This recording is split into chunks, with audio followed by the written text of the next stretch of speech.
Welcome to Conversations with Toy, a blogcast tackling life one episode at a time. This is the time to air out life's craziest moments. This space is all about speaking about life's hang-ups and ways in which we can leave better than when we started. Topics are all about ways we can find space to be better in life, love, mental space, and health.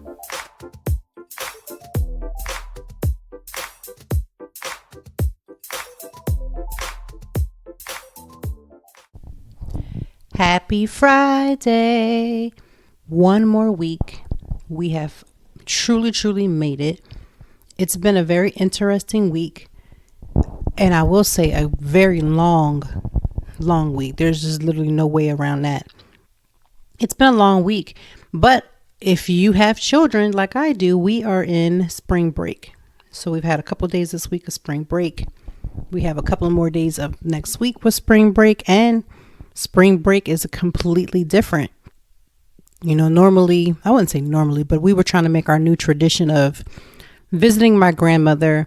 Her birthday's in April, seeing her during that time. It kind of usually either before or after, Easter. So these last 2 years have been very strange because, again, COVID has stopped the ability to visit. She will be vaccinated soon, and I've already been vaccinated. I have to just wait my 2-week incubation time, and then I should be good to go. But obviously using wisdom. I'm not suggesting that once you get your second shot that you should just be out here in these streets. Anybody who has been listening to this podcast knows that is not how I operate in life anyway. But welcome. If this is your first time with Conversations with Toy, please do not make it your last. Take off your shoes if you're at home and you're comfortable and you're getting relaxed. Get your favorite drink because, again, we try to keep this space as extremely safe as possible when you're listening to it. I always like to give trigger alerts if there's anything that I believe can be completely triggerish. I do believe anything that we talk about could possibly be a trigger, but when I know for a fact that it's something that could go left or right, I try to do my best to give a trigger warning because, again, protecting what you're listening to, protecting what you're hearing, and it's so important. Especially when we're talking about mental health and we're talking about self-care that kind of go together. So be very careful about the things that you entertain, the things that you're watching, the things that you're listening to, because again, it all ties together, and making sure that you have a healthy mindset. At the way that you look at things, the way that you see things, the way that you hear things, they matter. So what is going on for this week? Well, first of all, if you celebrate, today is also Good Friday. We know that Easter is going to be on Sunday. People have their various reasons if they celebrate or if they don't, and the level of celebration. I grew up, again, I've said this plenty of times, as a PK. So Good Friday was the day where we were off of school, but we were right there in church, and we were in church on Friday. And then Saturday was composed of, choir rehearsals and getting ready. We did like Sunday school plays. And so we had to get rehearsed for that. And then Sunday was an all day affair. You wore the best of whatever you were going to wear. And you showed up and you had morning service, which was long as I don't know what. You got together with extended family. And then Sunday night, you was right back at the church so that you can do the plays that you have been rehearsing. As a kid, I wrote a lot of plays. Surprising, right? You might have not even considered that. But again, writing a play, it's writing. So for me, writing is important no matter what the genre. And so, yeah, I used to write plays and produce them and all that great stuff, which we would call now as producing. Back then, I just was like, this is what I'm doing. But according to the standards that we have now, I would be considered a producer of a play, as well as a director of a play, as well as a writer of a play, and sometimes as well as being a character in a play. So, wearing many hats. And again, nobody kind of fine-tuned those skills when I was younger to show me like, okay, this is what you're doing. This is how this could be used in the future. So I kind of hope that young people are getting exposed to the art so they can see how they can use certain smaller skills, even as much as writing a play for your church can really turn out to be something big. Look at Tyler Perry. Everybody used to talk about how he was writing the Chitlin Circuit plays where basically it was black plays that he was going around and doing. But the reality of it is that those plays have now made him a billionaire. And again, we know money doesn't matter for every little thing, but money is nice because you need things in life. But he put his work in, he put his time in against all criticism, and he's doing what he needs to be doing. Another holiday for today, again, and if you've listened to this first time, I love national holidays. I could tell you the national holidays for all kinds of things. First of all, we're starting the second quarter of the year. And this is the new month, April 2nd. We're still very early in the month of April. And there's a lot of month-long things to pay attention, like National Poetry Month, National Welding Month, and most importantly, Stress Awareness Month. Stress Awareness Month. So I'm going to, again, we've been just about every episode talking about the things that I personally have done for self-care for the week, and we will get to that. But stress can kill. Stress can kill because it weighs on your mental. Then the mental weighs on your emotion. The emotional weighs into your eating, which then comes into your physical. It's literally all tied together. And sometimes I don't think we take that into consideration about how our body works from head to toe. But it's a very real, very serious situation. We have to be fully aware of what we're thinking, how that comes out of our body, what we're putting into our body, the things that we're eating, the things that we're drinking. All of these things really do matter. So we're going to talk a lot about stress awareness because I want you to be more aware of the things that you might even think they're super small. Like, I'm a perfectionist. I say a recovering perfectionist. All my life as a kid, I was always used to getting 4.0s and, always being the teacher's, I don't want to call it a teacher's pet, but being the type of person everyone would call on and always being on and perfect and making sure everything looked a certain way. But I've gotten a long way from that. When you fail and you've made 1,001 mistakes, you don't have time to worry about whether or not something is perfect. And 9 times out of 10, if you're already doing the most, then the things that you're doing is not perfect anyway. But sometimes you carry that into your adulthood and it shows up in different ways. So we have to just be aware of that. So today we're going to talk about reconciliation, which is really the art of forgiving and how to move in that space. It's very important that even though it is National Reconciliation Day, we just want to make sure that we talk about how do you heal from the point of when you've been hurt by someone. I've had this happen so many times. I'm going to talk from my own personal experience. Again, I try to do my best to make sure that I don't include the specifics of other people's story into my story, but I can only talk about it from my perspective and the things that I've done. And hopefully that it resonates with you to help to give you some hope of how you would want to pursue or persist or desist, because you might want to stop a situation. You might be all the way done. I've had moments like that. We're going to talk about that as well, because reconciling is a very tricky situation. It's not a black and white. It's so much gray. And what part of gray that matters to you most will be the side that you stick on the most. So we'll get right into that conversation so that we can just have a really authentic conversation about what it is to reconcile with someone, to forgive them, and what does reconciliation mean. It means so many different things on so many levels, and it definitely depends on the level of relationship that you have with the person, the level of respect that you have for that person, and whether or not you want to, step back or you want to push through. So let's get right into it. All right. So to forgive someone, I always talk about the fact that even as an adult, there have been plenty of times when I've done dishonorable things to other people, to situations. And so I always ask myself, what level of forgiveness do I want from other people? And I think it's very human to say that, of course, we want to be forgiven. But as I've gotten older, I realized that the desire of wanting to be forgiven for the things that we have done also has to be balanced with the thought process and knowledge that depending on the degree of what I've done to someone, they may not be in the same place of forgiveness. It's easier for me, the one who's been aggressive, the one who's made the disconnect, the one who's made the problem, to want to forgive or be more forgiving quicker. Because again, when someone tells you that they forgive you, in the back of your mind, the hope is that you don't lose ground, right? You don't lose the level of relationship. The level of respect is still the same.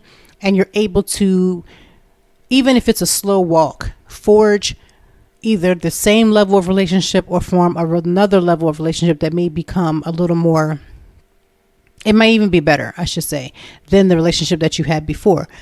A lot of that takes time to think about when you think about the relationship and the status that you had with a person. I've had friends, or you might even want to call them strong acquaintances, where it wasn't a big deal for me if my relationship with them didn't stand, because my respect level, I always give people the utmost respect. You can give a stranger, respect, But when you have the choice to make a personal connection with with other people, you then get to call the shots on the level of respect that you see in that person. I've had people, I'm sure, that could come out the woodworks and say, I have no level of respect for her. There's nothing that I find valuable in having a relationship with her. And by her, I mean me. And I know I can say the same. I don't always feel that when we're talking about forgiveness, that we have to take out the fact that you are going to count up the cost of, do you believe that the relationship, one, is salvageable, or do you love this person enough? Do you have a high regard for them? I've got into it with certain family members in the past, and there was just at points I just didn't see the value in pursuing anything further, meaning I can't stop the fact that I'm related. I can't stop the relation and how the relationship became, because family is what it is. However, I can, and this is the double-edged sword of forgiveness, is that I can forgive you, but I don't have to sit underneath your table. I don't have to be entertained by you or entertain you. I know I grew up in a church where everyone thinks that once you say that you forgave someone, that you ask for someone to forgive, or you're seeking forgiveness, is that this level of, okay, I've asked for forgiveness, I'm seeking this level of forgiveness, and now we need to just pursue things and just keep it moving. Keep it moving for me usually means for me to separate and detach. It's easier for me to detach from somebody. And I went to counseling and got this understanding because, again, when I was younger, my mom, she was a single mom. Things worked out. Sometimes things didn't work out. We've moved so many times as a child. So I'm not going to say never, because there's a couple of friends that I actually have written down that I'm trying my best to try to relocate them. But we were young. I'm talking about like first grade, kindergarten, second grade. But I remembered their first and last name very vividly. I don't know if I would be able to recognize them if I saw them, because, again, the memory that I have of them is we were both, younger. But I say all of that to say, if you don't see the value in pursuing this continued relationship, what are you going to do with that? Right? And I think sometimes people think that their title and gives this level of entitlement that you're supposed to continue to work things out. I've been on both sides of that coin. I've been on the side where I've wanted that to happen, and somebody has told me basically kick a rock and I'm done. Right? And it hurts, right? It's a shell shock. It's hurtful. You feel like you said all the right things. You feel like you're attempting to do all the right things. But again, we have to remember we're on the other side where we're trying to get back. So I have taken my own personal journey, which is I'm still like a continual journey on this thought process of reconciling, this coming back together, this making things better, or coming together and trying to make things work out. And I always ask myself when this situation comes, because it's happened, if I work things out, what is the benefit of that? And there's been times, unfortunately, where the benefit for me just did not outweigh for me to continue the level of relationship. Again, I'm always doing my best to find a way to forgive. I have not been so shell shocked to hurt that I'm in a place where I'm dark and I can't forgive. And I've, not now, I have been in that place before. But reconciling with someone, working things out, talking to someone, entertaining someone is just not something that's on the top of my list sometimes. And I have to be honest with that, because, again, I think we are so conditioned to just say, oh, if I forgive you, if I love you, then I would just forgive. I mean, and to me, you have to have a level of, and it doesn't matter what relationship it is, you have to have a level of what are your deal breakers, right? We hear many couples, they've been married for 50 plus years and they've stayed and they've endured. And you're like, man, I mean, that's a lot of work. That's a lot of work to have endured through. But I'm of the premise that you still should have a level of your deal breakers. And I think that even in non-romantic relationships, we have to do the same. If I have a friend who's consistently doing the most and my deal breaker is can't do another further with this friend because of how they're acting, how they're, whatever it is that they're doing, It's not in my personal benefit for me to feel like I need to continue to push for this relationship to basically work out in the same level. So you really need to think about that when you have situations where someone has disrespected you, have hurt you. And again, sometimes we bring in this level of pain that has nothing to do with what that person has done. So we may then make them the holder of the issues.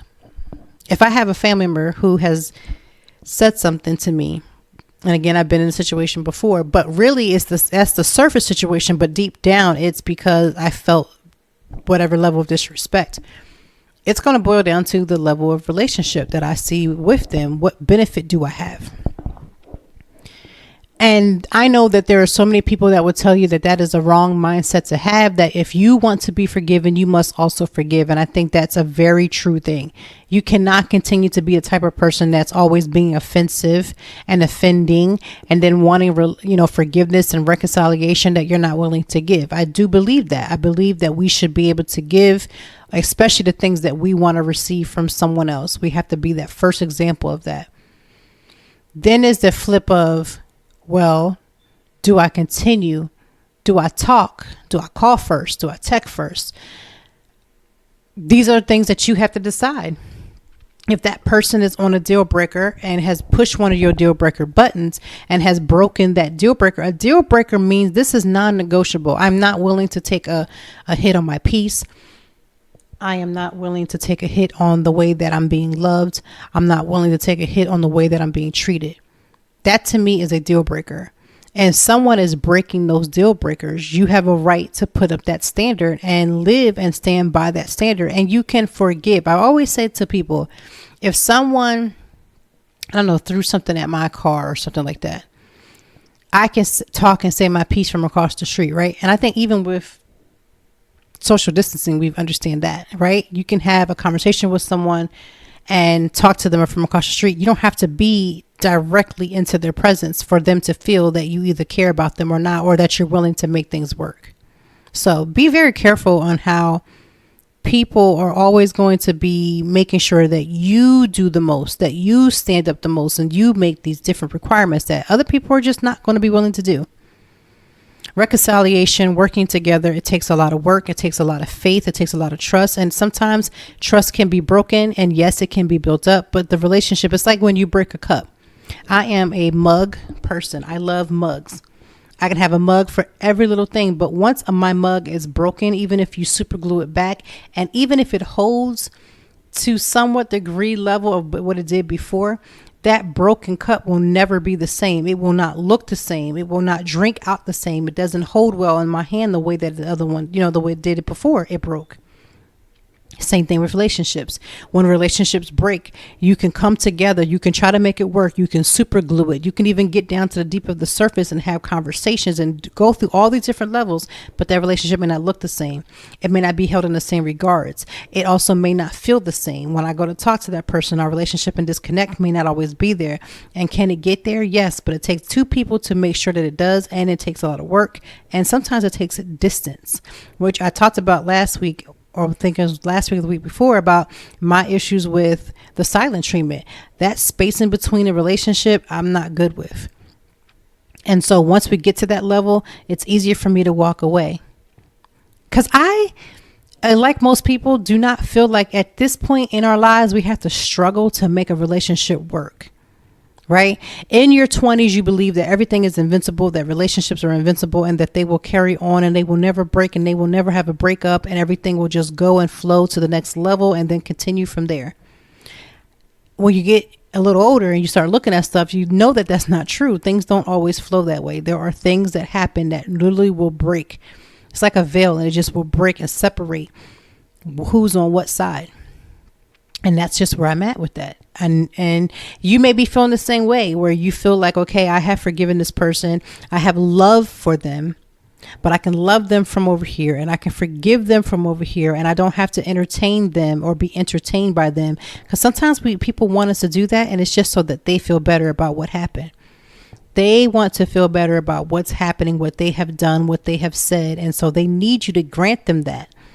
Now, I'm the type of person I want to say this again, through therapy. It took a lot of therapy for me to be at this place where I can even stand in 5 seconds of maturity and give people and grant people the peace and love that they're not willing to give to me. Because I already know that for me, it's going to matter most about how I handle the situation, and it's not as much as the actual situation. So, for instance, I've had a situation, again, family members can always pluck you no quicker than anybody else, where I had to just say, listen, I'm going to grant this love and peace to you, even though you're nowhere near the level of you're not at the same place where you're doing the same for me, but I have to give that to you and still watch you from afar, but give that to you because that's a gift. Sometimes forgiveness is a gift. That's why we shouldn't use it so randomly and so raggedly, where we just do things and say things and hurt people and then expect. Like, I think it's the audacity. It's the audacity for me, for us to continue to do things to people and then expect for them to never have a response. And then when they don't have the right response, you want to tell somebody, well, your response is wrong. Like, yeah, it's wrong because of what I'm responding to what happened. That is human nature. I don't think we're going to get around that. That is absolutely human nature. So, again, we are going to talk about, with Easter coming up this weekend, and because I'm a PK, grew up in the church my entire life, it's easy for everyone to say, well, Jesus died on the cross for our sins, and he did that so that we can have a greater life. And I believe that. But in the same token, I also believe that he gave us wisdom and how we should be walking this earth. And I don't believe that we need to be wasting our minutes. And I know years are like minutes to God. For us to use those minutes to just say and do anything that we want to other people. So if anything, if someone would ask me how I feel about reconciliation, I'm going to clearly say that it depends on the level of relationship and whether or not I'm willing to fight for that relationship. I knew that I was ready to marry my husband because I was willing and ready to do what was necessary to make our relationship work. And he was willing to do the same. See, we've had times in our relationship when it wasn't always like that. When you don't, and you're not on an eye to eye, or you can't see eye to eye with that other person, you have to really think about, is this person really worth this fight? In my 20s, I thought he was the best thing since sliced bread. So he was willing and, but you're also willing to be dumb and willing to do the most and willing to argue and willing to look a fool because you're 20. And then as I gotten older, and again, a lot of it has to do because we're equally fit. We're at the moment where we know and we're on the same team. I didn't always see my husband as on the same team. I know we were supposed to be that, right? I know appearance, we were supposed to look that way. We're supposed to hold it down. We're supposed to be there for each other. If something was to happen to him, I would be right there to take care of him and do whatever's necessary without a problem. But when you don't see an eye and eye and see your husband or your wife as a real team mate, equal, it's a dangerous situation. Because you make decisions that don't affect that person because you're only seeing it through the eyes of what you want. And to me, that feels like a selfish moment, of which, if you thought about this and this is the way that you were feeling, you really have to figure this out. Are you ready and willing to make the marriage work if you're only seeing yourself as one entity and you're not even considering the feelings and the likes and the wants and the desires of your partner? You have to be willing to see that. You have to be willing to do that. It's like super important. There has been, and I must talk about this now. I know this seems like way left, like it's like in left field, but it's not. So Derek, is it Chauvin?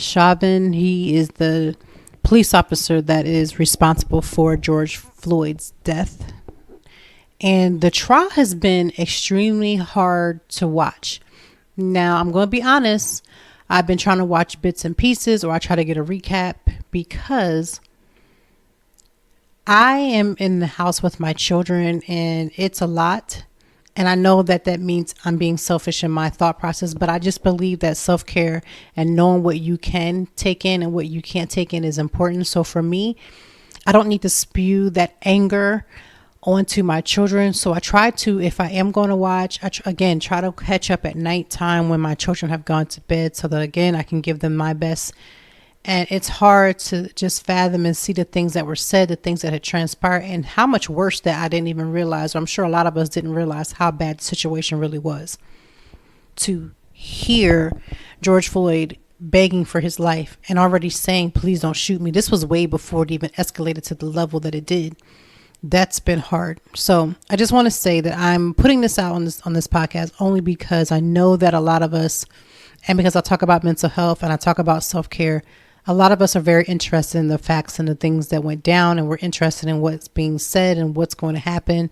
But I would just strongly suggest that we make sure that we put checks and balances on what we're listening to, what we're taking in, and how much of it that we're taking in. I'm a full component of a person that knows when my limitation has been reached and when I need to just let some things go. And that took a while for me to get there.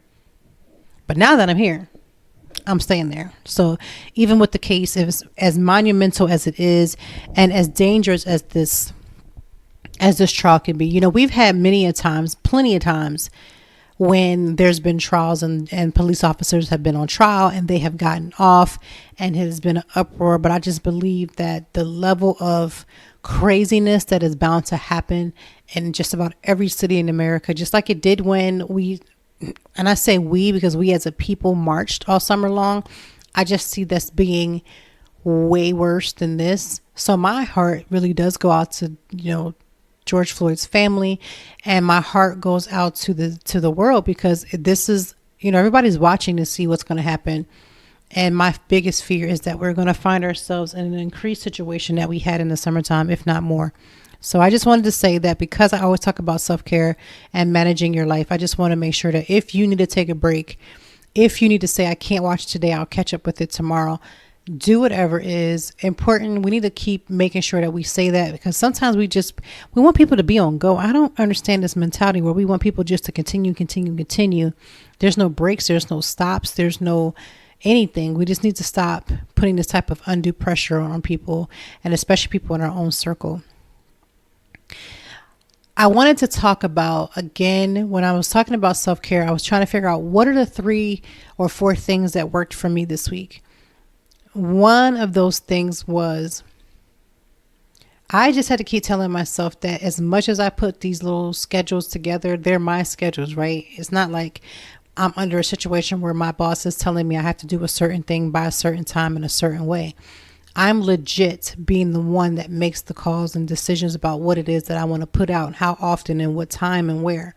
So I had to just relax my thought process that my schedule should look a certain way, because no one benefits from that. My family will not benefit from that extra level of stress that I'm feeling, because if I'm not careful, I'm liable to take it out on them. Or they're just able to pick up on the fact that they can tell that something is wrong. So I have been telling myself that I can call the shots, and this is where I want it to be, so I can call the shots. And if I need to move some things and adjust some things, then that's perfectly fine. So that was just being aware of what it is that I need and what time I need it, and then being aware of just letting it go, so that I can be who I need to be and do the things that I need to do. So that has been my first go-to.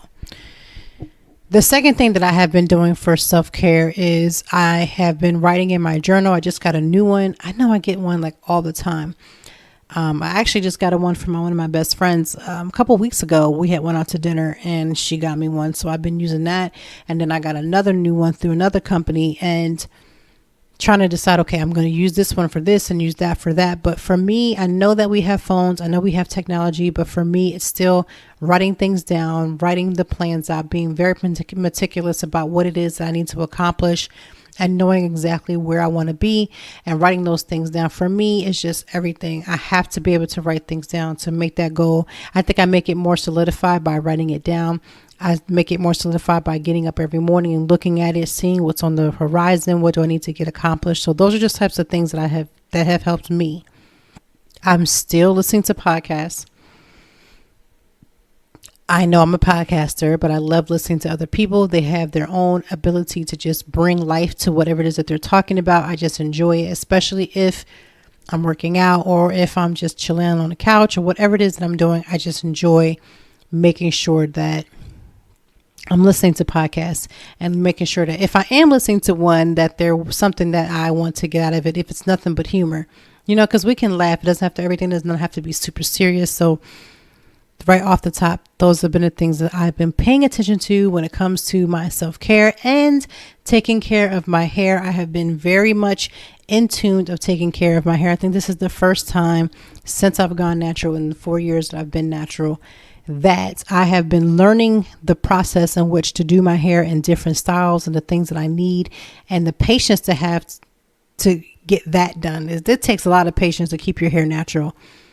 And I don't want to deter anyone who may be deciding if natural hair is for them. I think that's a personal decision, but I will say that hair care is self-care. Is it a form of self-care, taking care of your hair and then taking the time out? Because when I rush through doing my hair, to me, sometimes everybody's like, oh, I love your hair. And I get that. But there's just those times when I slow it down a little bit and really put an extra energy into it. And then I just feel like even if no one said anything like, oh, your hair is cute, I feel amazing knowing that I put love back into my hair, that I've taken time out with my hair, and that I've actually taken the time to do it. To wash my hair, just to even do a wash and go can take up to 30 to 45 minutes just to set it the way I want it to set. We're not even talking dry time. My hair is extremely thick. So self-care for me, those have been my go-tos for the week. What are your goals? What have been your self-care? And if you can't name one thing that you've done for self-care, then that means you need to practice self-care, that you're not doing enough to dig deep into yourself. A lot of times people think that self-care means, again, these long bubble baths, which can be self-care. They feel amazing. Or getting your nails done, or, going and get a facial. Those are things that I consider to be general upkeep of your body. But when you're talking about putting yourself first and thinking about what it is that you need so that you can continue on, you need to consider that every single day. Like, ask yourself what it is that you need, that you can make things better for yourself, better for the moves that you want to make, better for where you want to be in life, for what goals you may be accomplishing. Like, it's up to you to think about what you actually need, and it will change. It may vary even from moment to moment, but we need to be more mindful of ourselves and mindful of other people around us. I saw a meme that said, and I know this is to be true, like I believe in it 100%, that men have to be the catalyst for making sure that they provide a home by which their children can see them loving them. But they flipped that meme and said children also need to see women loving their husbands or their partners or their boyfriends or whoever it is that they are in their life, so that we can teach young children as well, the same way we're teaching them to love, to look at the love that a male partner may have for the female partner.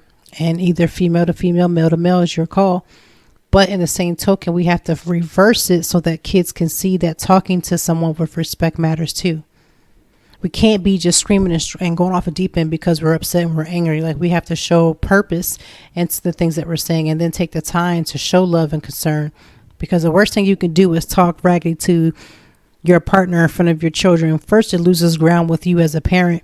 They don't respect or trust the things that you're saying is what it's supposed to be. Number two, it's detrimental to their health as a person, that they grow up thinking that this is normal and that's not. So let's just think about that, because again, we need to be taking care of ourselves in every single way. As so many people all around the world are preparing for Easter, again, the level of where and how you celebrate Easter will depend upon your personal preferences. I know for a fact that there are going to be a lot of parents that are going to be like me, that are going to be holding on with the thread of the thinnest thread that they could ever find. I know that we as parents kind of put that pressure on ourselves to make sure that certain holidays are quote unquote special, that they have so much meaning and that they're just a certain way. And I too will do the same in my own way. However, this year I have decided to self-care in the prepping of Easter. And for me, I have been making sure that I took care of outsourcing for Easter. This year I decided to go with a woman-owned business, Kelly Candy, in Collingdale, Pennsylvania, which is about not even a full 10 minutes from my house. And I have decided to buy and purchase Easter baskets that are already made through them so that I can just do a pickup and keep it moving. I spent so many years ordering all this candy and things that I wanted to go into the baskets, putting them together because, again, I do believe in personal touch. However, when I talk about self-care, I don't think people realize how much self-care can be with just outsourcing. And sometimes for me, I have found that it has been a beautiful thing to have someone else come in and help me do the things that need to get done. I have done the some of the little things that I like to do as far as like get little rabbit paws and put them all through the house, going to wherever their presents are. Those are things I'm going to never stop doing. Well, I won't say never, but there's a good chance I'm going to be doing them for a long time. However, something as small as getting someone else to make the basket isn't going to make or break the situation or make the Easter any less special. So I will be picking those up because I just don't feel like taking the hours that it takes to get this together. And again, it's not that I don't love my children enough to do it, but I have a lot of things that I would like to get done. And one of those things that I would like to be able to get done is to get some sleep. Sleep is a form of self-care. I've said this before. I've said this a couple of weeks ago, but it's very much a self-care necessary. Why I keep saying that? Necessity. And I don't want to be up till 2, 3 in the morning trying to stuff and put these things together because, you know, when you have children like mine who are a little older, they don't go to sleep right away. They want to just be up. They want to just look around. They want to ask 1,001 questions. They are fully aware of what Easter is truly about. However, as a parent, I don't have any problems with giving them an Easter basket. My kids will probably be the only 17, 18-year-olds that have Easter baskets because that's just what I feel. So, yeah, I plan to pick up those baskets and put them where I need to put them. But when it comes to setting everything up, I just want to put that stuff on the table, decorate it really, really nice, put the paws down, the Easter bunny paws, get a glass of wine, take a shower, and go to bed. That is what I would love to have happen. And I'm going to try to do my very best to make it happen. I've already done the hardest part, which is to order it. And I'll just have to pick this up and keep it pushing because, again, I don't want to spend my whole weekend trying to prep for Easter. It's already going to be enough drama trying to get these kids to color the eggs. It's going to be enough to try to do the Easter egg hunt on Sunday. And when I do it with us, it's just our family. And by our family, it just means those who live in our house for obvious reasons. But just trying to get those little things done, I'm already going to need to dip my feet in the pool of patience all weekend long. I do not plan to torture myself in any means by trying to do the most. So, to any parent that are like me and decide that you're going to do the same, kudos to you. Do whatever is going to make you be comfortable, be happy, and get the job done. I used to be so concerned about making sure that I was the one who had to do every little thing in every aspect of the way. However, that's just not the way that anyone really should be living, where you put this undue pressure on yourself to produce. I'm going to produce. It's going to get done, but it just does not have to get done by my personal hands. And I know that we were just celebrating Women's History Month, but I'm always about celebrating women all year round. And if I can put business into a local company, this is a very, very local company. They have been in existence for over 20 something years, I believe.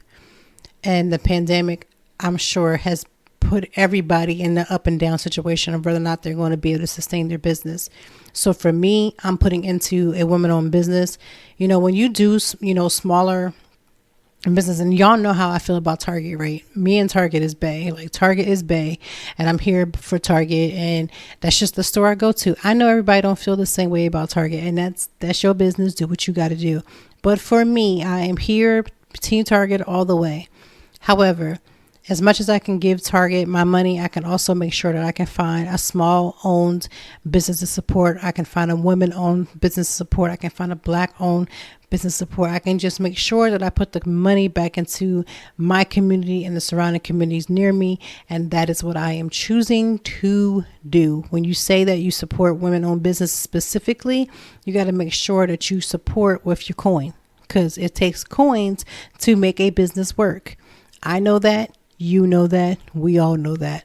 So that is what I'm going to be doing. And I'm proud. Like, I have no qualms about pulling up curbside and letting them baskets go right in that back seat and keep it pushing at all. So That is the goal. That is what I'm going to be taking care of. And I'm here for it.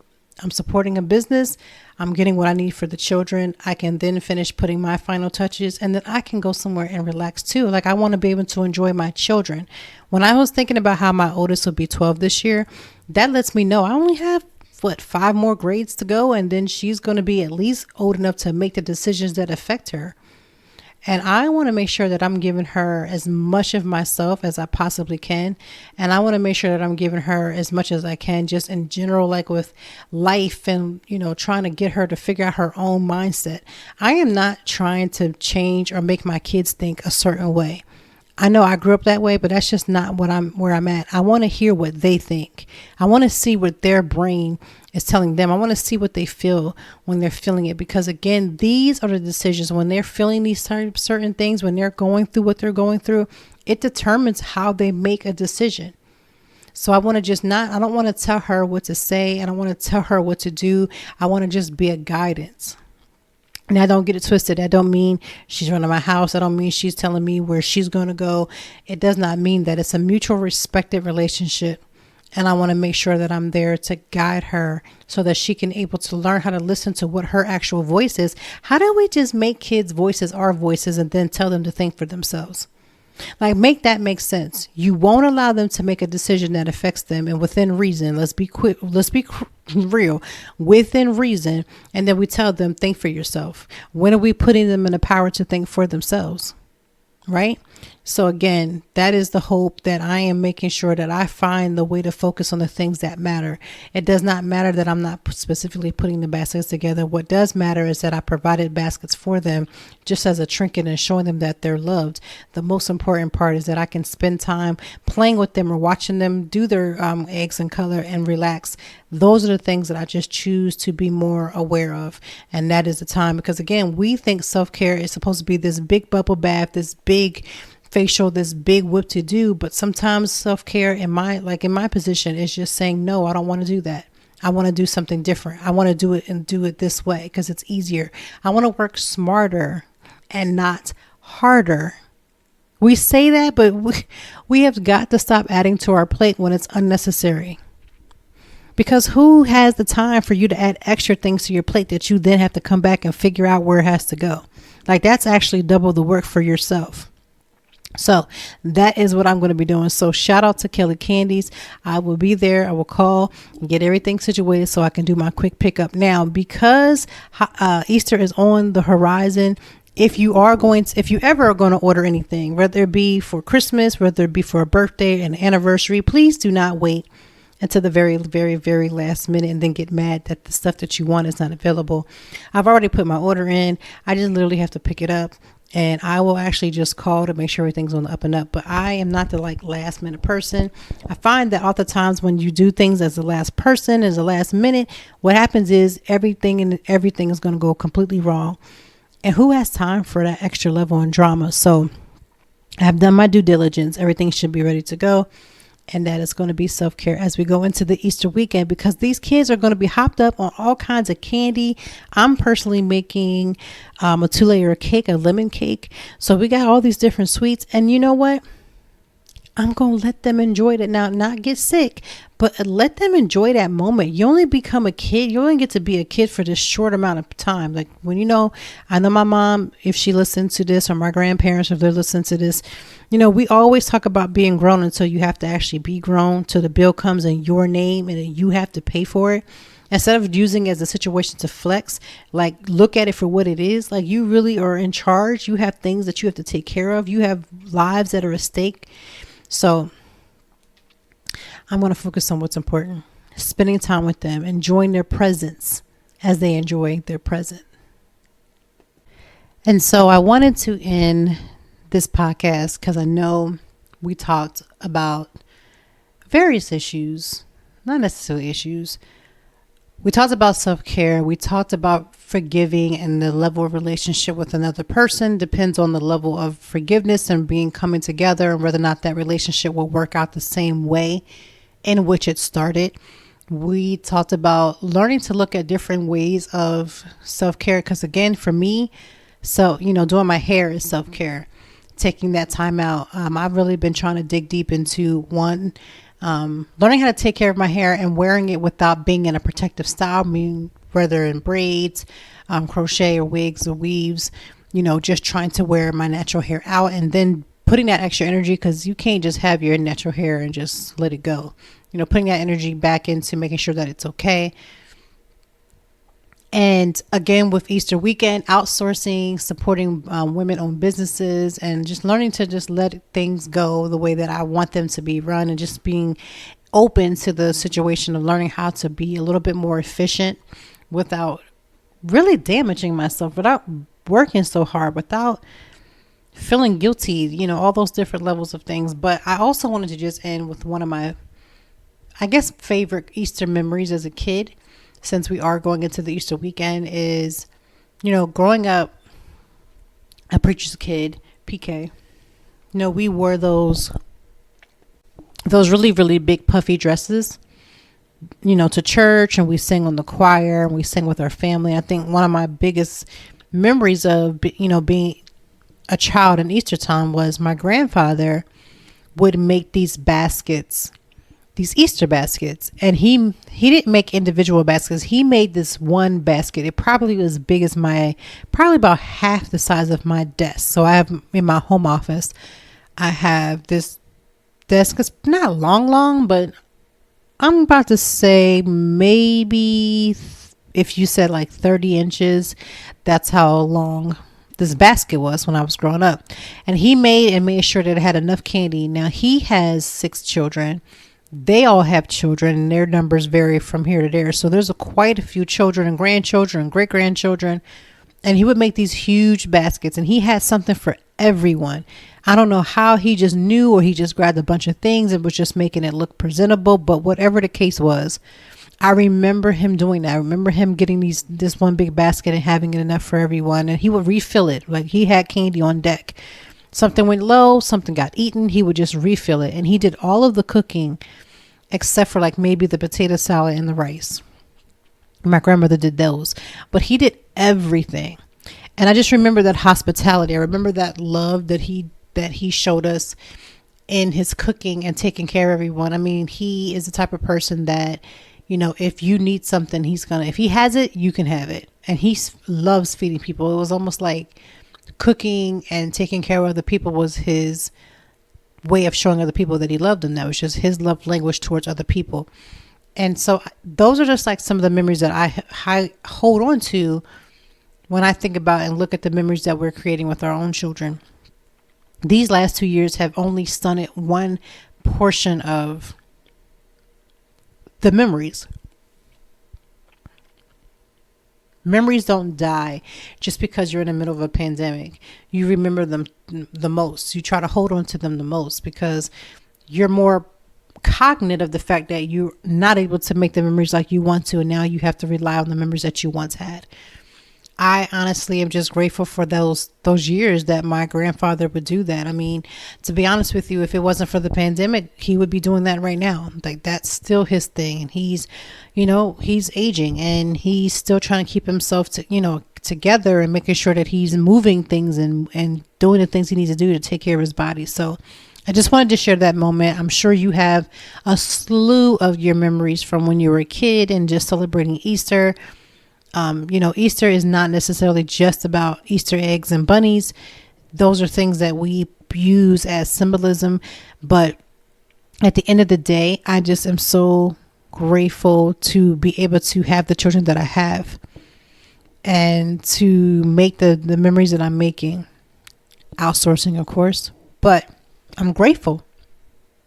I will say, for the last 2 months, I have been racking my brain on what laptop. And I know that's like I'm switching total gears, but I say this because I have been waiting to see what laptop I was going to get. And I'm like, okay, this laptop that I have is like 5 years old. It's acting up. Can't even get the camera to do what it needs to do. It's like a whole level of things.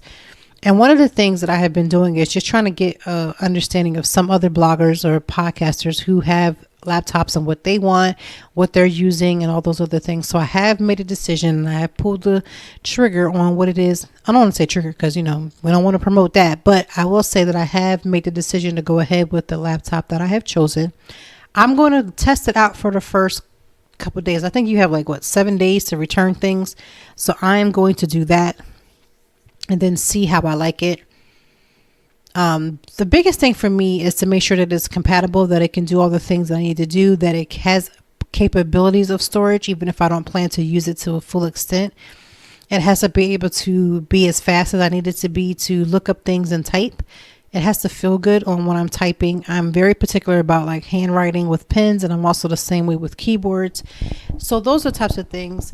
And again, as a blogger and as a podcaster, it has to be able to safely maintain my websites and not give me any pushback or issue with that. So those are things I'm looking forward to now that I have decided what it is that I want to do. And I'm grateful that my husband, he helped me to kind of look at the specs and things and see what it is that I needed, and not just buying things because it's, something that has a name brand to it. It has a title to it. That has been another form of self-care. It's just being able to say, hey, I need help. Can you get some more eyes on this? Can you give me your opinion? And not just about a laptop. There's been other occurrences this week, just this week alone, of making sure that I speak and have somebody else look into stuff for me, because I don't always have to do everything. And I'm learning to let things go. And again, just as small as outsourcing these baskets, or asking for help with, purchasing of a laptop as far as looking at specs. They're all things that are going to help me in the long run. They're all things that are going to help me to be a better person, a better human, and to deal with whatever may come. So I wish you the most amazing Easter weekend. Please continue to social distance. Do not feel as if just because you've gotten your shot that you are in a position by which you can just hang out without mask and then do whatever it is that you want to do. Be mindful of other people around you. Be mindful of the fact that, like myself, there's so many of us that cannot be with our family. We cannot be with our friends. So we have to just keep that in mind, as well as while we're making and doing the things that we're doing, whether people are in agreement with what you're choosing to do or not. Just make sure that you're in full alignment so that you don't have to go through an up and down battle within yourself. Because again, when we're talking about self-care, just that mental part of this, and you're going back and forth trying to figure things out, that just doesn't always make sense. So have a great weekend. Have an amazing Easter. Try not to eat as much candy, or I would say in my case, eat too much of my children's candy. I did make sure that I did put a couple pieces in there that I would like, because again, I don't have an Easter basket, but I want to make sure that if I do take something out of their basket, it's going to be something that I actually would want. And if you're in the Philadelphia area, keep in mind on Saturday and Sunday, there is a Easter Bunny brunch, which I was able to preview with the news at Fox 29. And at this Easter Bunny brunch is on Saturday and Sunday from 9 to 4, and it's at Hawthorne's Cafe. They have some of the most amazing food as well as amazing drinks. So if you are into brunching or breakfast, if you go at the 9 o'clock hour in the morning, they are taking reservations online, and I will be posting that on my Instagram. So if you follow me on Instagram, I'm on Instagram and Twitter as Toy Time Blog, and I can be found either as Toy Time Ladies or Toy Time Blog on Facebook. But again, if you're in the Philadelphia area and you're looking for a way to have, your own seclusion, you're in like a bubble that looks like a tent. You get amazing food that you choose. It's $10 per person just for the entrance, and it should make for a great time. We had a blast. No issues whatsoever. Everything felt safe. Everything was well done. The system in place that they had was amazing. And if you, again, want to make your Sunday brunch or even your Saturday brunch that much more special, especially if you have small children who may still be very much into the Easter Bunny, or you can take someone like myself who is a kid at heart. But whatever you choose to do, make sure that you're safe. Make sure that you're taking care of yourself, drinking enough water, minding the business that pays you, and making sure that you do everything you can to ensure you're increasing your self-care, not decreasing, but increasing your self-care. Because what's so much worse and that we can get ourselves caught up into is to make sure that we do for others and not do for ourselves. So I will be with you next weekend. I have some amazing content. We're already ready to go. I wish I really could just pull the trigger and just continue to record, but I prefer for a lot of my podcasts, if not every last one of them, to have a sense of urgency to be within the week that they're scheduled. And so that is where we are. Have an amazing Easter. Have an amazing weekend. Have an amazing week for next week. And we will see you again with Conversations with Toy next Friday.